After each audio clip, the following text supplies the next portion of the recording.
ছোট ভাই, তোর মন খারাপ কেন? না এমনি। বুঝবো বসেন। কি ব্যাপার, তোর আজকে মন খারাপ কেন? না এমনি মানে নাই না,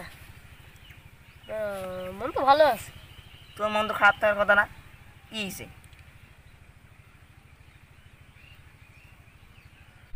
কি করবো বড় ভাই, আর মাত্র 10টা রোজা, সামনে তো ঈদ। সবাই ঈদের ধুমধাম মার্কেট করলো, আমি তো মার্কেট করতে পারলাম না। কি গো ছোট ভাই, মধ্যবিত্ত পরিবারে জন্মগ্রহণ করলে যা হয়। আমিও তো মার্কেট করি নাই, এটা নিয়ে মন খারাপ করার দরকার আছে? আমিও তো মার্কেট করিনি, এইটা নিয়ে তোমার মন খারাপ? এটা নিয়ে মন খারাপ করার দরকার আছে? আমিও তো মার্কেট করিনি। ঈদে মার্কেট না করলে কি ঈদ হবে না?